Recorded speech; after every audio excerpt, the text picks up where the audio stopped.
I want to talk a little bit about my experiences with being trans and non binary. So, when I first came out of the closet, I mean the gender closet specifically, I believe it was the summer of 2021, late in, or would that have been late in 2021? Yeah, I think so. And I believe at first I had came out as non-binary and was sort of it was the sort of thing where I realized I was non-binary, kind of mentioned it maybe once and people pretty much forgot about it, and then I just kind of went about my life and continued on from there, mostly just thinking about it internally and not really like trying to get my environment to accept it. And then because I was still scared and confused and figuring myself out. And then in 2022, I came out as a trans man. And at that time, I felt very strongly that trans man was the right label for me and that I fit into that. Then I was disowned within the social part of my gender transition. I came from a family where I was the oldest of three, and where both of my siblings were also transgender, but both of my siblings were more binarily conformant, meaning they went from one side to another side. They were raised one thing and grew into another thing, and it was more very firmly a change from one thing to another thing, and there wasn't as much like exploration of like non-binary as there was in my case, and they were accepted and uplifted. I was disowned within the social part of my gender transition, and my dad lied about it, and no one even really asked me. He just lied about it and made up a bunch of shit, and because he didn't give a shit about me, and me accepting myself was a threat to him. And so then in 2023, I came out as gender fluid, which is someone who has or possesses more than one gender identity. So if someone has more than one sense of gender or a fluid, fluctuating, changing set of gender, or I mean experience of gender, they would be gender fluid, which is a type of trans and non-binary experience where someone is not a single gender. And what happened was I was diagnosed with dissociative identity disorder from a lifetime of abuse starting in very, very early childhood. And when I was diagnosed with dissociative identity disorder, I realized that my headmate Max, who's currently speaking, I am a man, but my other headmates, my headmate Lewis, for example, is non-binary. So it's not that, and also my headmate Eli would also fall into non-binary. So it's not that when I first came out as non-binary that I was wrong. It's that is a different part of my brain. That part of my brain, or those parts of my brain, are non-binary, and I am a man. But because of my DID and having multiple personalities, for me, that does also mean having multiple genders. And what happened was I realized that for me, my autism and my DID is inseparably tied for me to my gender. I cannot separate my experience of my autism and my experience of my dissociative identity disorder, or having multiple personalities, being multiple people, living as multiple alters. I cannot separate these experiences from my experience of my gender as a trans person. And so this is why when I'd finally accepted that I was gender fluid, it helped me realize that I am both non-binary and a trans man, and I fluctuate between the non-binary and the binary of manhood. So I have multiple genders. And I have multiple genders in my case because of how my autism and DID affects me. I don't foresee myself ever just being able to have a singular gender because I am not a singular person. I am literally multiple people, hence DID. So I bring this up because I think that there's honestly a lot of confusion around non-binary, and there's a lot of confusion around things like gender fluidity because of a lack of representation and a lack of just kind of learning about it. I didn't know it was possible to have multiple genders. Like, I had heard of gender fluidity before, but the only Like anytime I had looked up gender fluidity, there was barely anything online. There was close to nothing, and what there was so confusing that I did not understand it. I knew that I wasn't like other trans people around me, and I knew that it was confusing for me that I didn't relate to the other trans people around me, but I related more to non-binary people for my sense of dysphoria. And actually, the thing that made me realize I was trans or start to kind of accept it, part of what helped me accept it and stop running from it was hearing other non-binary people who maybe didn't have labels beyond just non-binary talking about their experiences of gender dysphoria. It was hearing non-binary people talk about gender dysphoria. It was specifically hearing someone who was talking about chest dysphoria at that time and how they used to want to be as flat as was humanly possible, and then they realized that even if they got top surgery, it would not heal the pain that they were experiencing. And when they realized that, they stopped wanting top surgery, and what they did instead was learn to live with and accept their breasts. And it was specifically a video where someone was talking about how they went from having extreme chest dysphoria to now accepting their breasts. It was that video that kind of made me realize, wow, I relate to literally everything this person is talking about, and I don't know how to feel about that. But that was essentially one of the things that kind of was an eye-opener that, oh, I have dysphoria. I'm transgender. And also, not that dysphoria is what makes someone trans, because I don't agree with that. I'm not a trans medicalist. Actually, a huge part of my gender identity is social, and I genuinely do think that gender is a social construct as much as it is anything else, and I do firmly believe that actually my dysphoria is not what makes me transgender. Having a gender that doesn't match what I was assigned and raised as is what makes me transgender. And choosing to be open and free and authentic in myself in a way that doesn't fit within the boxes and rules that were prescribed onto me as a child is what makes me transgender. And so for me, accepting that I was gender fluid, at first, 2021, I came out as non-binary, and I was trying to process my feelings about that. And Eli was, I believe, the one who was hosting at that time, though we didn't know that. And we were still living under our dead name. And then in 2022, Max came out as a trans man, who is the one currently making this video.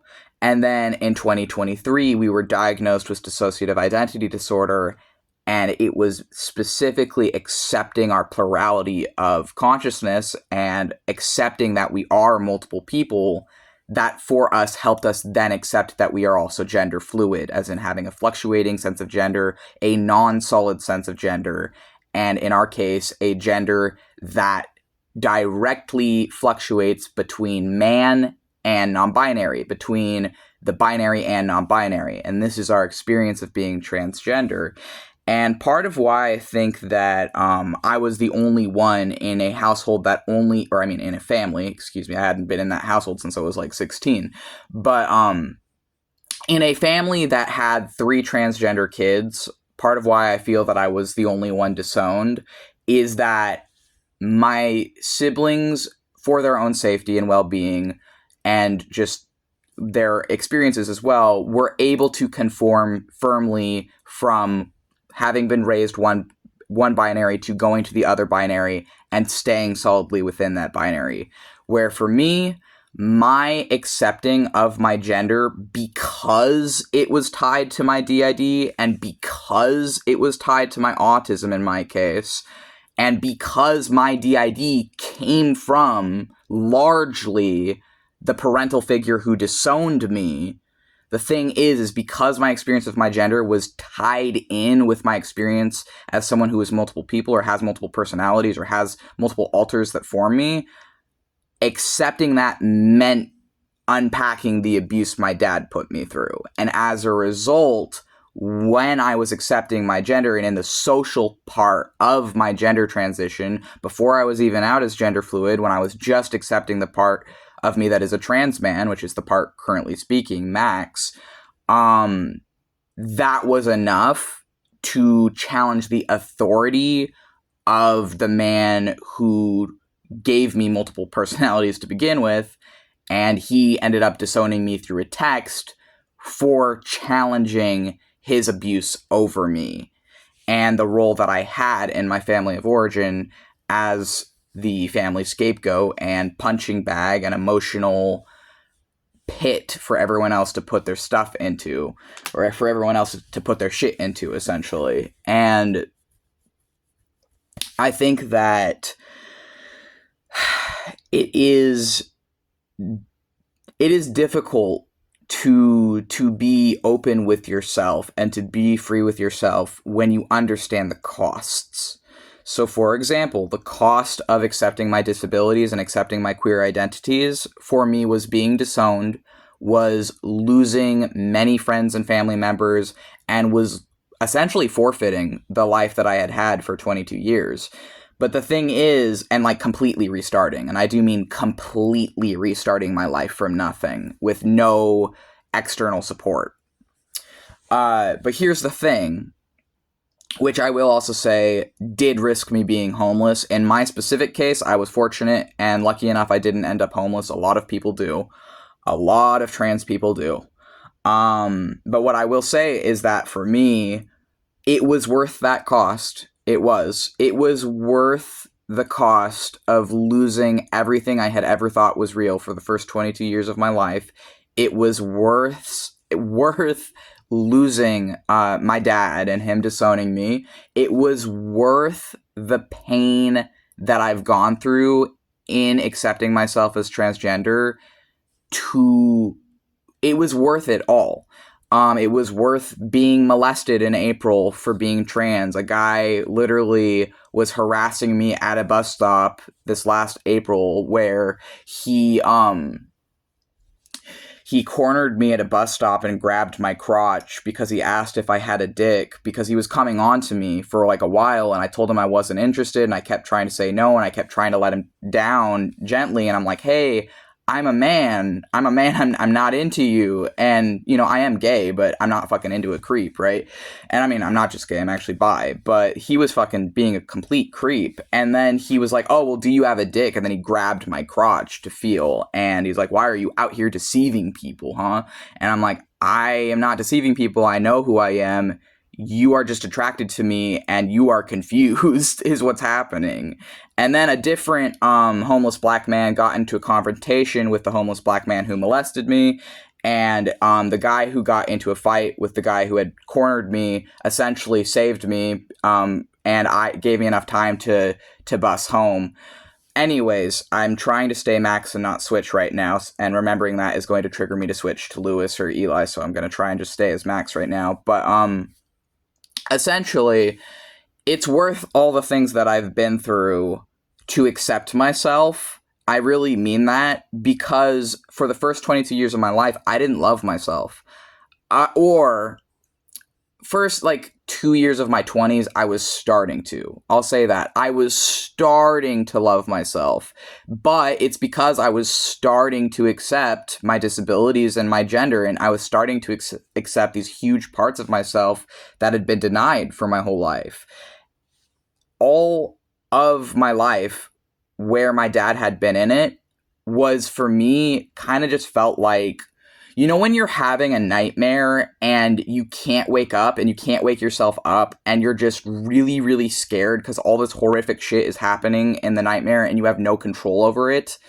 So the first 22 years of my life was essentially just that, but never ending. It was essentially just a really, really, really long nightmare is exactly what it felt like. And actually, I kind of feel like that's why I have DID, is that this nightmare started in very early childhood. And I had no escape from it other than to dissociate. That was the only way I could really survive and protect myself, was to dissociate. And I will say I actually did try and run away when I was a kid. Child Protective Services got called on my dad, and they, of course, dropped it because he was excellent at pretending to be someone he's not. And yeah, like I do know that my upbringing was really traumatic, but it was worth the pain of what happened after accepting myself between the years of 20 to 23. It was worth coming out of the closet because now I know who I am. And for every year, really, before then, I didn't really know myself. I was just living in a nightmare. Like, literally, it just felt like I was living in a nightmare. So now that I know who I am, even though fucked up shit still happens to me, people assault me for being trans, people have verbally accosted me for being trans, I've been compared to cockroaches and diseases and told to kill myself for being trans. But even though that happened after coming out as trans and after accepting myself as trans, it doesn't hurt as much because I love myself now. Like, I honestly love myself, and I taught myself that. And I never thought that I would be able to have such a deep love for myself. And honestly, this love healed me in a lot of ways, and it heals my headmates, and it helps us to be strong despite the shit of the world, despite the nightmares of the world. And so even though it did literally cost me essentially everything I had known in accepting myself as who I am as a disabled trans person, it was worth it because everything I had was fake. Like, yeah, I had more privileges. I had more, if you want to call it rights. I don't believe in rights. I don't have any rights because rights, if you can't defend your rights, you don't have any rights. If you can't defend it, then you don't really have it. I can't defend my rights. So I don't see myself as someone with rights. I see myself as someone with different degrees of privilege. And I definitely came from a far more privileged background than I currently inhabit, but it was worth giving up all those privileges and learning to love myself and accept myself because everything I had before was fake. It wasn't what really matters. It was all contingent on serving abuse. It was all contingent on upholding a lie, and it was furthermore contingent on literally living a lie. So even though it was excruciatingly painful learning to love myself and accept myself, and I will say, it was really, really hard to get here. Like, it was not easy. It took fucking years of work.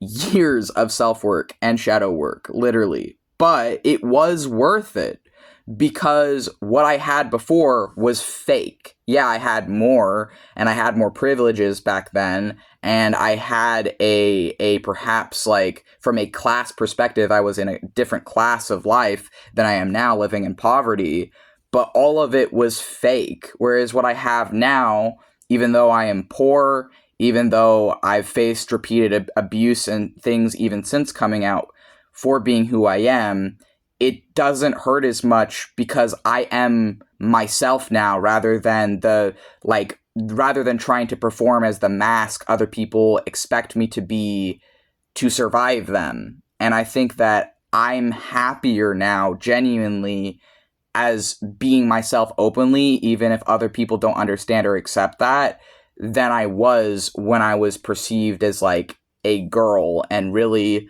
was living as my dad's slave, essentially. And it's like, now I'm my own person. I am my own man, and my other personalities, who are non-binary, and different ones of us having different genders, we now accept and love ourselves. And this is something that was worth the cost. It was worth everything that happened after coming out of the closet to learn to love myself and truly accept myself, because there's nothing anyone can do to me that hasn't already been done to me, and there's nothing anyone can do to me now that can take away that self-love. And I genuinely believe that self-love was worth the cost of coming out, even though I will say it was a very, very high cost. It was literally forfeiting the first 22 years of my life, forfeiting access to family, and I lost friends. I lost my health care. I lost like money. I lost a bunch of shit in accepting myself. I literally like fell into poverty, and the first year, I mean, no, the first, it's still in the social part of my gender transition, but in the first month of, what was it? It was like the month that I was disowned is also the month I was no longer on the immediate verge of homelessness. So it's like, yeah, I did have to give up a lot in learning to accept myself.